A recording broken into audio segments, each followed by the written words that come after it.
একসাথে আমরা আমাদের জাতির চেতনা, এই পরম সত্যকে বুকে ধারণ করে দেশজুড়ে পালিত হচ্ছে স্বাধীনতা ও জাতীয় ঐক্যের মহোৎসব। আর এই উদযাপনে পিছিয়ে নেই আমাদের স্বাস্থ্যসেবার অন্যতম আলোকবর্তিকা Jagannath Gupta Institute of Medical Sciences and Hospital. হাসপাতালের অঙ্গন সেজে উঠেছে গেরুয়া সবুজ সাদার মেলবন্ধনে, যেখানে প্রতিটি কোণ থেকে ছড়িয়ে পড়ছে হর ঘর তিরঙ্গা অভিযানের অদম্য উদ্দীপনা। চিকিৎসক, নার্স, কৃতি ছাত্রছাত্রী থেকে শুরু করে স্বাস্থ্যকর্মীরা সবাই আজ এক ছাদের তলায় এক সুর ও এক স্পন্দনে মিলিত হয়েছেন।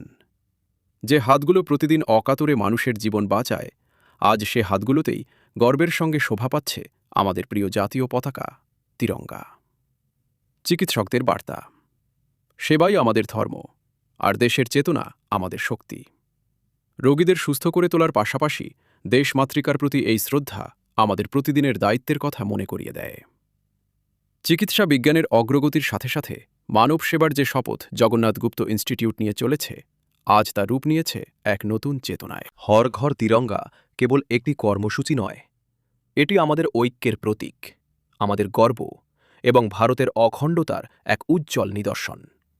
আসুন আমরা সবাই একসাথে আমাদের জাতীয় পতাকাকে উঁচুতে তুলে ধরি এবং নিজ নিজ জায়গা থেকে দেশ গড়ার কাজে নিজেদের উৎসর্গ করি। Jagannath Gupta Institute of Medical Sciences and হসপিটালের পক্ষ থেকে সবাইকে জানাই আন্তরিক শুভেচ্ছা। জয় হিন্দ, বন্দে মাতরম।